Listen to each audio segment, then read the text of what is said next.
It is April 23rd, 2018. This is a regular meeting. First item on the agenda is approval of minutes from the April 9th meeting. Commissioners, any additions or corrections to the minutes that are in your packet?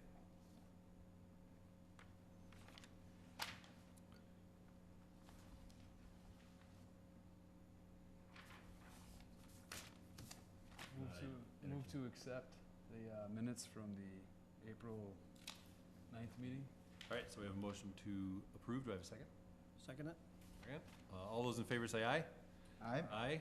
Opposed? And the minutes are approved. Next item on the agenda is a public hearing. Is it a public hearing? It is. It is. Okay. We're talking about a city code amendment, 2018-19, an amendment to special use permits. I know there's nobody here, but I think just as a formality, let's go through it first, and then I'll Sure. open the public hearing.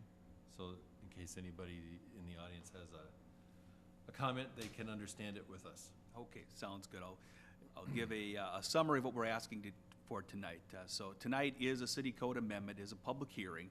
We're looking to amend a couple of areas of the city code related to special use permits. I'll go through what the amendments we're seeking are to begin with, and then a little bit of explanation of what a special use permit is. So what we're looking to do is to add a one-year sunset clause provision to the issuance of new permits. Now, this may sound very familiar to the commissioners because it's a boilerplate condition we've been adding on to various permits for years. But in hindsight, we thought it would be best to have this within the city code itself. We would still continue to have that as a condition, but it would be further backed up by being in the city code. So what this means is that upon issuance of a special use permit, if there's no activity, if it hasn't started within 1 year, it would be null and void. Now, there are situations that come up where we've been fairly flexible, that if someone is continuing to work towards it, that we can offer extensions. But the point of this is that we want not be in a position where we're issuing special use permits and then they're not being activated. Another thing we're looking to do is to add a limitation for the non-use of permits. What this means is once a permit's been issued and been active for a period of time, if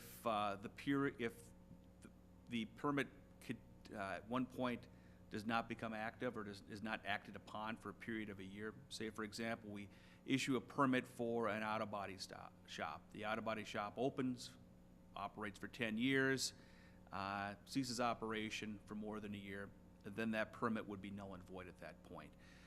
The issue that we have going on right now is that there may be permits that we've issued in the past out there that may have been well and dandy at the time when we issued them, but conditions in the neighborhood may have changed and they may not fit today. And so this would put a limit on those permits, that if they're not continually active and if they cease operation for a period of 1 year or longer, that they would be null and void.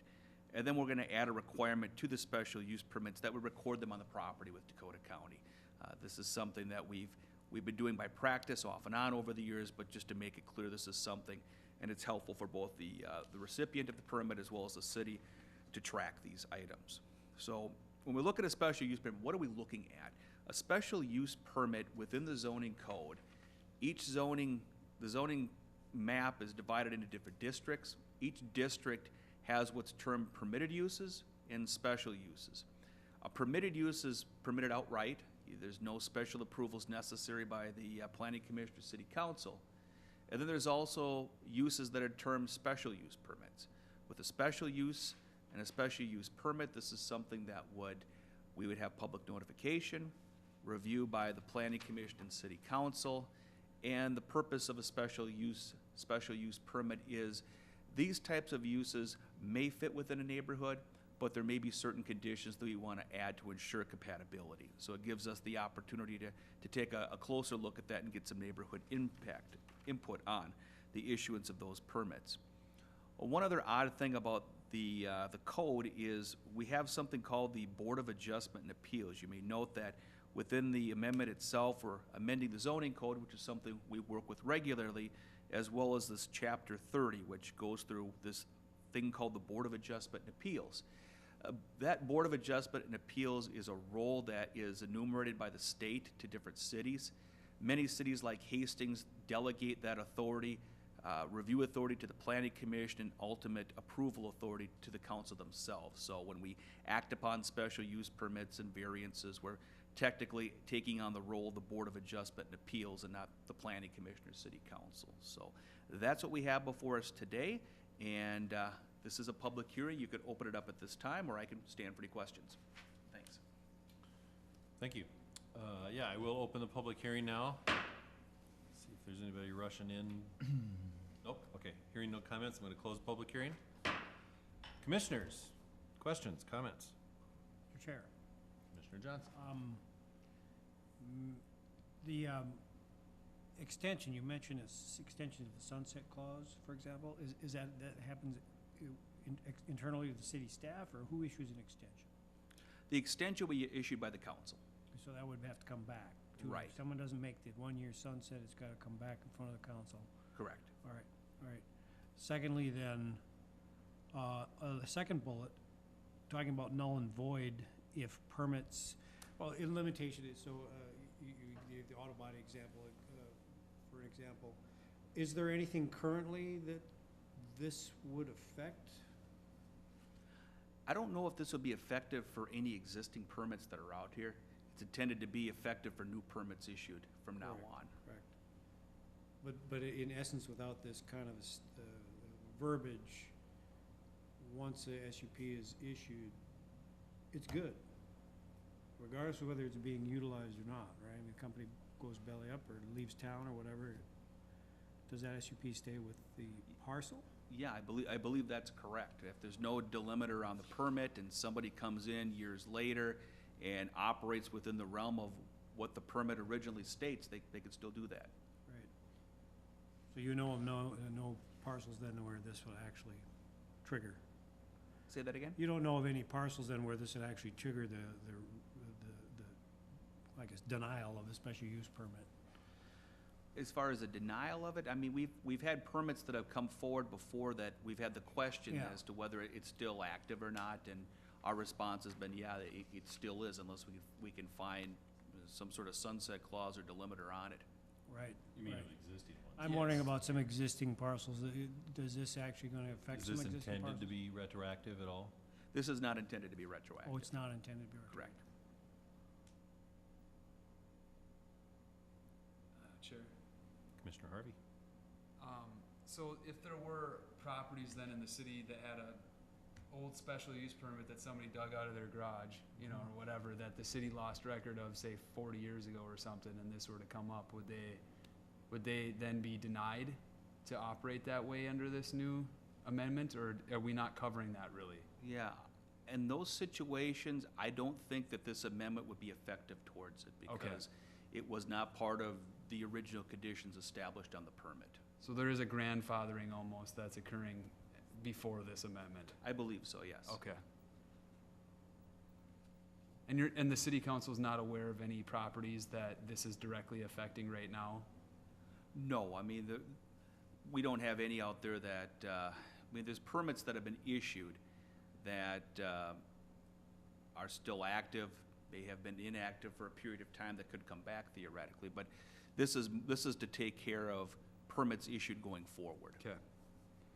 One more question and I'll be done. Do you know what the cost is to record that with the property? Is that pretty inexpensive? It'd probably be about $50. Okay. It seems like a necessary evil for both the city then and it protects the property owner too. If they're going to sell it, that'll be recorded then for them Right. as well. Right, and we would take care of the recording cost of that as far as built into the permit fee. Okay.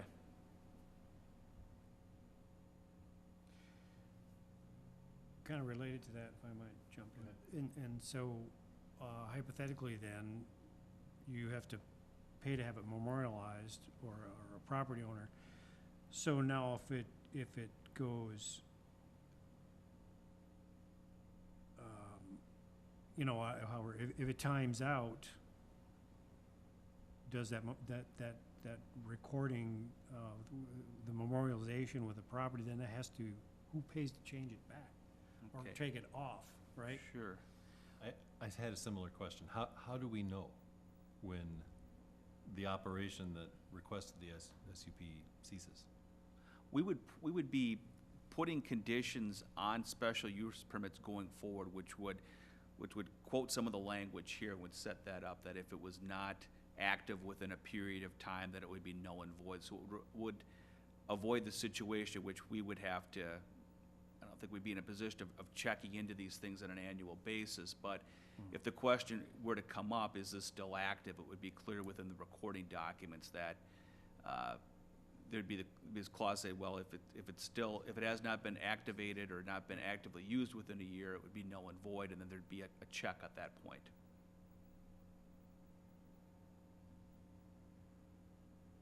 Mr. Chair, Mr. Morris? so John, am I hearing that, so there wouldn't be any notification process from the city as far as proactively notifying some that we may know would be coming in compliant, or that potential's coming up? I mean, is that, I know it sounds like an administrative headache Yeah. anyway, just to track that, but. I don't anticipate us being terribly proactive in that. I think it's more of a situation that when if someone was to come forward and ask if a use is still valid, a special use permit is still valid, and we have this language in place, there would be a mechanism for us to check to see if the permit has been active, and if it has not been active for over a year, longer period of time, then the permit would no longer be active. They could certainly apply for a new permit if things have not changed, but that's the way that I would see it. Do you see this as more like of an emergency clause then, than as something that's gonna be actively enforced? Yeah, I would not, I don't see us looking down a spreadsheet and looking at dates of one-year expirations and going out and taking action. I do not see us doing that. It's more of a mechanism that when you have permits that have been issued, that we would have a mechanism to say these would no longer be valid if it's been an extended period of time. And that's part of the reason we've put that sunset clause provision in there anyways over the last 16 years. So at least over the last 16, we have that in place as a boilerplate condition within the permits themselves. But on some of these older ones, we don't, and we thought it'd be better to codify this and be a little more straightforward as to how we regulate this. I guess I'd like to offer an alternative for discussion. Mm-hmm. Is it possible to write the ordinance so that it not only goes with the property, but the current occupant? So that if the property is sold, then it automatically voids the special use permit, and they have to reapply? Yeah. I mean, it seems like yeah. most of the situations that we've heard about have been, after the property has been sold, and it's a new owner, and they're looking into the same special use, but it's a different person, different operation. I'd have to check into that. I believe there may be a provision that the permit travels with the property, and we may be in a situation where our ability to limit that on an ownership change may be prohibitive, but I'll check with our attorney on that one. Sure, Deaver. Go ahead. I'm not sure that's a great idea, because then you have a business owner who wants to sell a business that he has a special a permit for, that he's been operating good business. Now he has questions about whether he can transfer title. It creates instability for the person that may be trying to transfer that business to the new owner. You see what I'm saying? Yeah. And if he's been operating within the law with that special use, and it's something that was approved for him, then I wouldn't want that to be hindering a potential future owner. Yeah.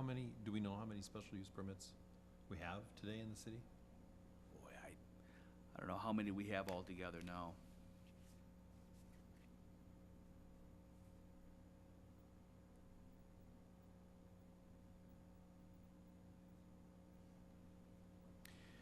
Mr. Chair, kind of back to like bullet 3.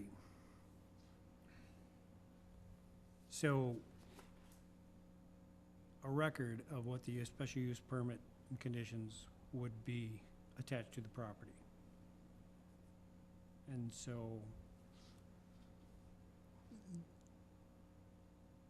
then a company quits functioning for a year or longer, not long enough that part of the part of the ordinance says your sunset clause closed, but he's got special use permit attached to his property that says it's okay. Do we have a conflict here? I think with the special use permits that have been issued over the last 16 years, one of the conditions on there is that it's null and void if it's not used within 1 year. It doesn't necessarily signify that if there's a lapse in operation. So that's one thing that may be problematic in some of the permits that we've issued in the past, and something that we hope this new language would help cure. I don't see it coming up, terribly often, but I think it's more for protection in extreme cases where there's been a tremendously long time and conditions in a neighborhood may have changed.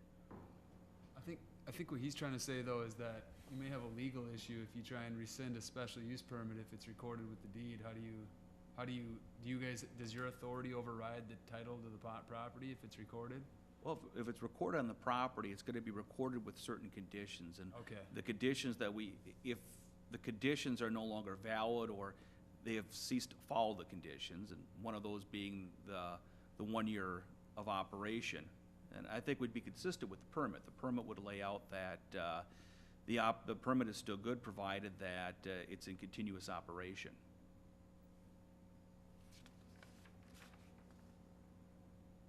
Thanks for translating.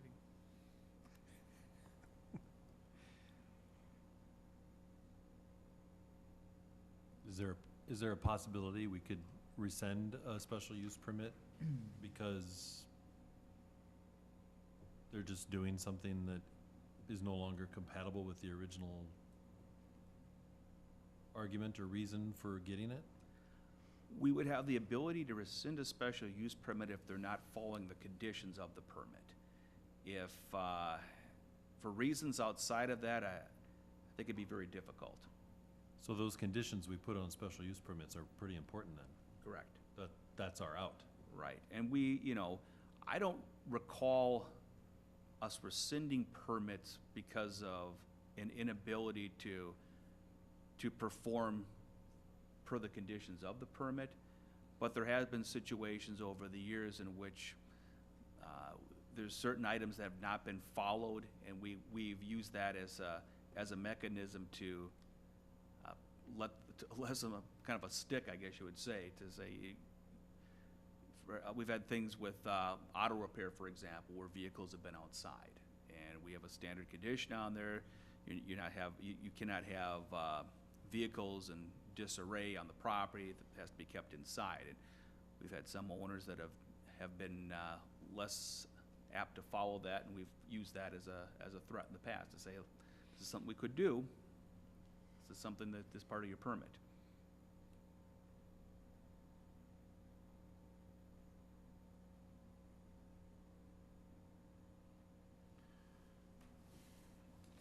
I'm a little torn by it because it just feels to me like it's, I mean, what was the reason for us wanting to do this? I mean, what was the thing that precipitated the need for this? Mm-hmm. 'Cause it doesn't really feel like it has any teeth. I mean, the auto body example, right? I Yeah. mean, you say, well, it doesn't look like you've been fixing cars for the last year. Oh, yeah, I fixed a car. Mhm. Okay, well, Yeah. We had a situation come up as of late where we had issued a permit 1977, just west of Vermillion Street. Similar, it hadn't been operational a number of years, 10, 20 years. New owner comes forward, sees a special use permit on the property, asks if it's still valid. We lets it, can't see that it isn't. And so that went forward, or is gonna go forward. And made us pause and thought, well, is this something that, on permits from this point on, that we may want to offer some limits on it? and what was that particular one for? For a motorcycle repair, I think on 21st, 22nd Street, just west of Vermillion, 22nd or 23rd, I think, west of Vermillion. So that was really, I mean, there was no action required on the city's part, right? Other than answering a question for that No, one. the only thing they asked for the city was to reconfirm that it was still valid, which the council did a meeting or two ago. Right. And we spoke to the city attorney, we did some research on it, and we had no reason to believe that it wasn't, so we took that action.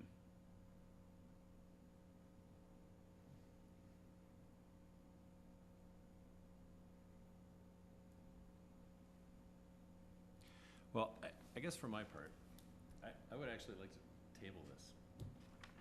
It's unheard of for the planning commission, usually we pass things, but, I'd like to find out how many special use permits we have. And I guess I'd be really interested in knowing whether or not Retroactive. it may or may not be a good idea. I'd like to understand whether or not the idea of it being attached not only to the property, but the current owner or occupant, is a possibility. And would there be, oh, I'm sorry. Sorry, Mr. Chair, if I could just give you perspective from landlord or developer. That would be really problematic for a developer to work with that condition if it was tied to the tenant and didn't stay with the property. Because we, as a merchant developer, we flip properties, so we turn ownership frequently. And so, with something that doesn't run with a property and it's tied to an operator, I mean, that puts a lot of risk on moving a development deal forward because, for our dental deal here in town, we're tied to a specific operator. If we don't have control, or if it's a franchisee that can't operate, I mean, there's just a lot of risk from a development standpoint if you put it on that side where, it doesn't stay with the property, because we wouldn't be able to sell it then. See, though, that implies, though, that there's special use permits all over the place with these properties, and that they're not operating within the normal zoning capabilities of the zone. Well, Right? John, That is they're- there a distinction between special use and what's the cut between special use, conditional use? Interchangeable, Okay. Yeah. So one and the same? yeah. Most cities use conditional use permit. For whatever reason, we've used special use permit, but same. So like if you had a conditional use for a drive-through, that didn't stay with the property owner. And so you have a restaurant, and they decide, our operation's not good here, we're gonna move across town. They get to carry a conditional use with them for a drive-through. And then you have the infrastructure and the capital improvements of a drive-through being at your building. That 10 years later, maybe parking code changes, and have more parking on site, and you can't meet that, you can't get your conditional use permit anymore. All because a tenant moved where, you didn't do anything different on your property. So that would just be the lens I would look at it from, being in the Mhm. development side. Yeah, I mean, I'm pretty sure these permits have always run with the property. I mean, across the United States, one of the great things about private ownership of property is that you can buy and sell property, and those uses typically run with the property. And that's, I don't think it's the role of this commission to try and make a determination on how those permits run. I think they should continue to run with the property. As far as the rest of this, the first two, I don't really have any problem with this. I think, the city's given us the background that basically all they're trying to do is, admittedly, a little bit without teeth, but they're just trying to make sure that they have an out in case somebody comes up to us and gives us a 1964 permit and says, I'm gonna build a gas station right here. And their city's like, well, we don't want a gas station right there. And I think that's really the purpose of this. And putting it in the deed, from my perspective, is great. I think that's good for everybody's understanding.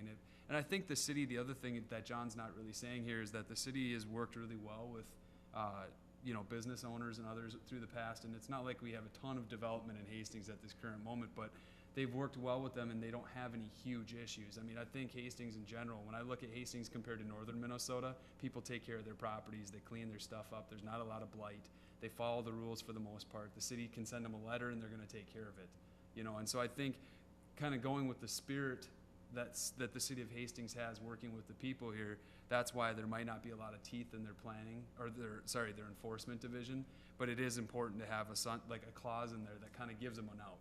And I think that's basically the purpose of this, and I have no problem with it as written, personally. Yeah, and that's a lot of what it is here. I mean, I had a situation early on in my career in which, faced with a question where a permit was issued for a gas station. At that time, it was at an intersection surrounded by nothing but fields. Permit was issued, nothing happened for 15 years. With the permit, 15 years later, a subdivision completely surrounded this one empty property. Gas station comes back, says, is this still valid? City looked, said, we had no reason to believe it wasn't, and went forward with it. Property Owners Association took the city to court. City ultimately prevailed on it, but it really put in my mind that, these permits that are issued at a time, sometimes things change within a neighborhood, and it's good to have an out. Mr. Chair, so just to elaborate on that, John, but so this is only things from here forward. Mhm. So your example of the motorcycle repair shop, in that situation wouldn't even have mattered. Yeah. Because that was sold, that we Mhm. couldn't have changed it anyway.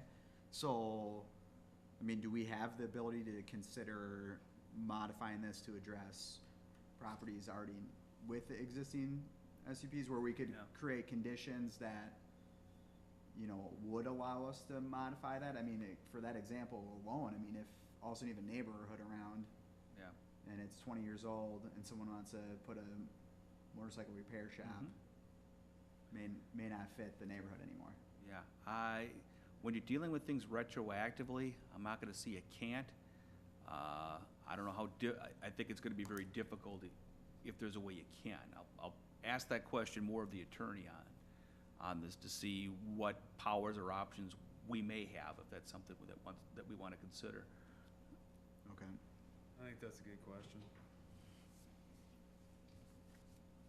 Yeah, I'd be very interested in pursuing that avenue. All right. We'll Do I hear a motion in there somewhere? Move to Table it? table. I would move to table, maybe with the city staff bringing back information we've requested.